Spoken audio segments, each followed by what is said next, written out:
So I'm going to be announcing 4 steps to build safety and opportunity and dignity. First, we're aggressively pursuing economic development in minority communities. We're doing it very powerfully. We've done it with opportunity zones, but we're going to go above that. At the heart of this effort is increasing access to capital for small businesses, and that's with minority owners in black communities. And we're going to get it done, and it should have been done a long time ago. It's been very difficult, very, very difficult for some people, been unfairly difficult. Second, we're confronting the healthcare disparities, including addressing chronic conditions and investing substantial sums in minority-serving medical institutions. We have medical institutions in some areas of our country that are a disgrace.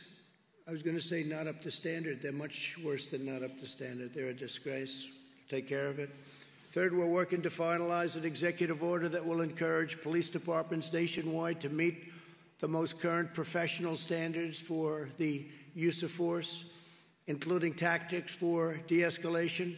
Also, we'll encourage pilot programs that allow social workers to join certain law enforcement officers so that they work together. We'll take care of our police. We're not defunding police. If anything, we're going the other route. We're going to make sure that our police are well-trained, perfectly trained. They have the best equipment. Yeah.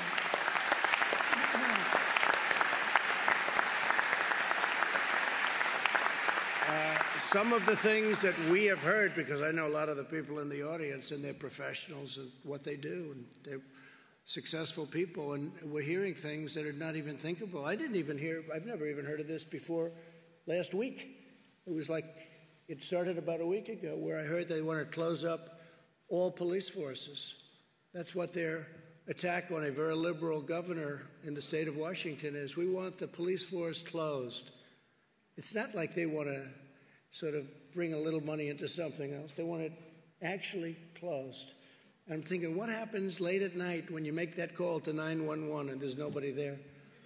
What do you do? Whether you're white, black, or anybody else, I mean, what do? You're dialing and there's somebody breaking into a house, and it happens to be a violent person. There are violent people around, Pastor. Even you will admit that, right? We want to think the best, but you have some very violent people. And when they're breaking into your house at 12 o'clock in the evening and you're sitting there and you don't have a police force, they're actually talking about not having a police force. Well, that's not happening with us. We're going to have stronger police forces because that's what you need. In Minneapolis, they went through 3 nights of hell, and then I was insistent on having the National Guard go in and do their work. It was like a miracle. It just, everything stopped. And I'll never forget the scene. It's not supposed to be a beautiful scene, but to me it was, after you watch policemen running out of a police precinct. And it wasn't their fault. They wanted to do what they had to do, but they weren't allowed to do anything. It wasn't really their fault, but they were running down the street. They weren't allowed to do what they're trained to do. And they took over the precinct. They essentially burned it down. I'm pretty good at construction. I want to tell you, that was almost what we call a complete renovation, if you're lucky. And it was a very sad thing. I don't think I've ever seen anything like that.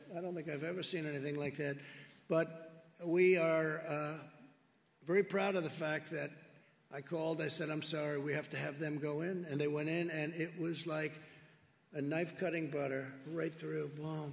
I'll never forget. You saw the scene on that road, wherever it may be, in the city, Minneapolis. They were lined up. Boom. They just walked straight. And yes, there was some tear gas and probably some other things, and the crowd dispersed, and they went through. By the end of that evening, and it was a short evening, everything was fine, and you didn't hear too much about that location having problems anymore. They went to other locations, and the same thing would happen. As an example, Seattle would be so easy to solve. We have a governor here of a great state. It's called Texas. He would solve it very easily, as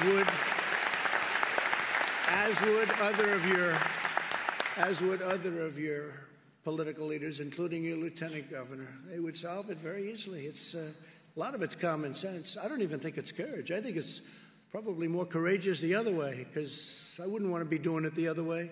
It's very unsafe. So I just want to tell you that we're working on a lot of different elements having to do with law, order, safety, comfort, control. But we want safety. We want compassion. We want everything. What happened 2 weeks ago was a disgrace when you see that. What happened on numerous occasions over the last 2 weeks, people were killed. A number of people were killed, and it was very, very terrible and very, very unfair. A number of them were police officers, and it was a very unfair situation. We don't want to see that.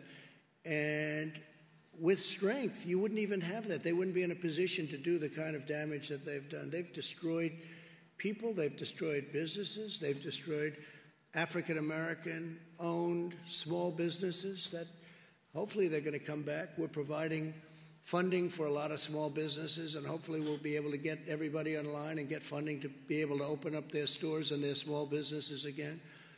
But we're working to finalize an executive order that will encourage police departments nationwide to meet the most current professional standards of force.